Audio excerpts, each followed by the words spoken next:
punuar në një profesion të vështirë si minator, metalurg o podetar si në Shqipëri edhe në Itali? Po si e trajton marrëveshja e pensioneve me Shqipërisë dhe Italisë këto profesione të veçanta që njëkohësisht janë edhe më të vështira? Të nderuar miq, në episodin e 4 në ciklin Pensioni Shqipëri-Itali shpjeguar nga Teuta, do të trajtojmë dhe do të shpjegojmë pikërisht çfarë mundson marrëveshja e pensioneve me Shqipërisë dhe Italisë për profesionet e vështira dhe të trajtuara në mënyrë të veçantë.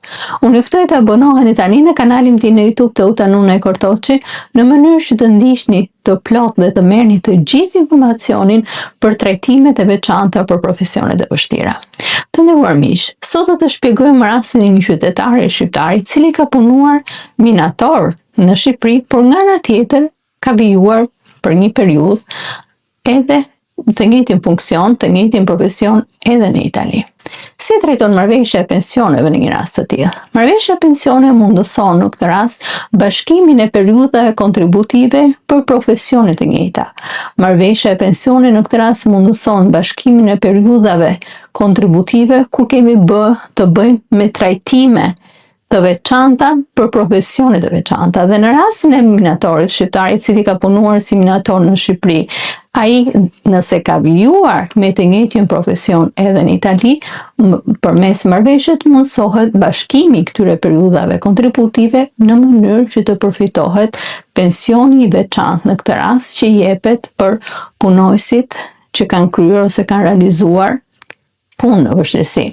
Që do të thotë, për ta bërë shumë të thjeshtë për qytetarin dhe për ta marrë edhe të analizuar me bazën e legjislacionit shqiptar. Në Shqipëri, një minator që të përfitojë pensionin e veçantë si minator do të duhet që të ketë minimalisht 12.5 vite kontributive të punuara në tokë si minator. Një rast të tillë, kur ky qytetar shqiptar e ka vazhduar punën si minator në Shqipëri dhe bashkimi periudhave i mundëson në realizimin e 12.5 viteve kontributive, atëherë në këtë rast, ky qytetar në këtë rast mund të vijojë të përfitojë pensionin e veçantë si minator.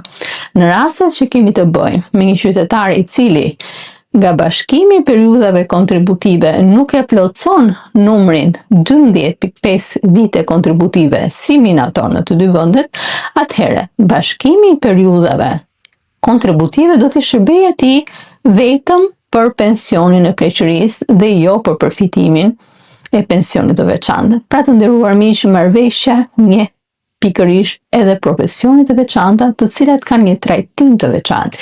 Një gjë ndodh edhe me profesionin e metalurgut apo edhe me profesionin e detarit. Në këtë mënyrë, trajtimi vijon të jetë i njëjtë dhe njëkohësisht bashkimi i viteve kontributive mundëson që qytetari që nuk e ka plotësuar numrin e viteve minimale që i kërkon legjislacioni shqiptar të mund të plotësoj edhe nga bashkimi i këtyre viteve kontributive. Në këtë episod të nderuar miq, do të trajtojmë edhe dy çështje të tjera të cilat janë me shumë rëndësi. E para lidhet me kërkesën për pension. Është shumë e rëndësishme që çdo qytetar të ketë në konsiderat që kërkesa e tij për pension lidhet drejt për drejt me vendbanimin e tij. Dhe kjo kërkesë në rast ku qytetari banon në Shqipëri, ai e bën kërkesën në Shqipëri, kur banon në Itali, e bën në Itali, por që shështrohet nëse kemi të bëjmë një qytetar që kanë vite kontributive në Itali apo në Shqipëri, ndërkohë që është rezident në një vend tjetër, si për shembull në Gjermani ose në Francë ose në Britani, atëherë ku ai duhet të aplikojë? Në një rast të tillë të nderuar miq, qytetari ka të drejtën të zgjedhë vetë institucionin ku ai mund të aplikoj.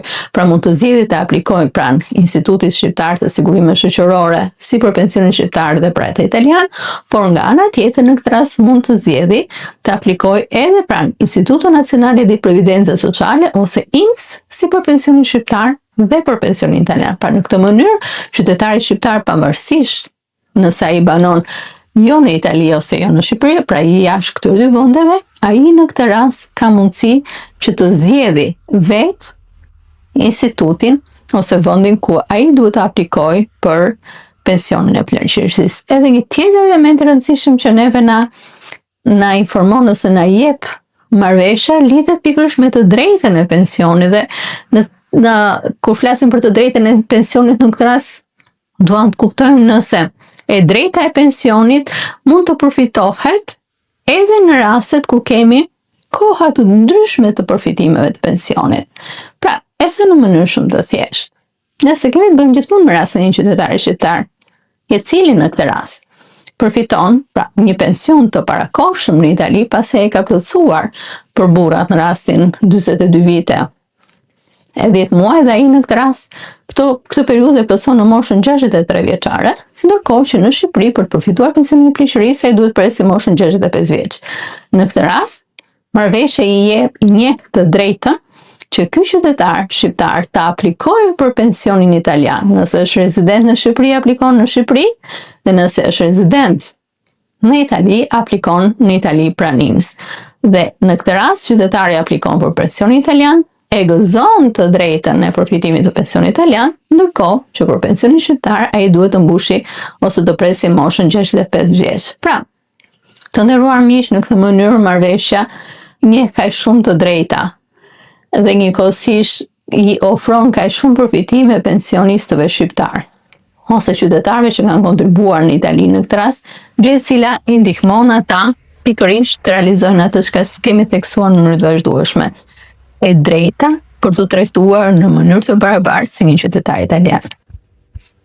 Të nderuar miq, ky është episodi ynë 4. Neve shpresojmë shumë që t'ju kemi orientuar me të gjitha informacionet që neve po vijojmë të shpërndajmë për marrëveshjen e pensioneve mes Shqipërisë dhe Italisë, për të gjitha të drejtat, detyrimet, për të gjitha përfitimet dhe kriteret që kjo marrëveshje ofron, por nga ana tjetër, edhe për të drejtat, përfitimet dhe detyrimet që neve i kemi të përcaktuar në legjislacionin shqiptar për sigurimet shoqërore.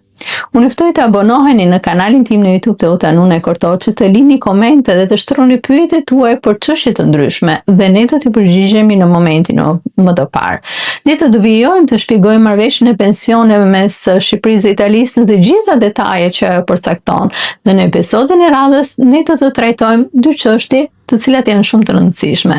Si mund të përfitojmë vitet e punës dhe vitet kontributive përpara 1 janarit të vitit 2012 dhe nga ana tjetër ne do të trajtojmë rastet se si veprohet me periudhën kontributive ose me muajt e kontributit të cilat janë më pak se një vit kalendarik.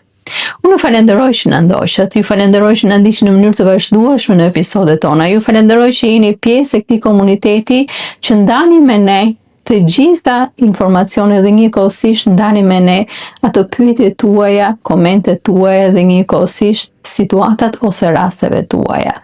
Duke ju falenderuar që na keni ndjekur deri në fund dhe njëkohësisht duke ju falenderuar që na ndiqni në mënyrë të vazhdueshme, unë ju lë takim për episodin e radhës dhe deri atëherë, mirë takofshim.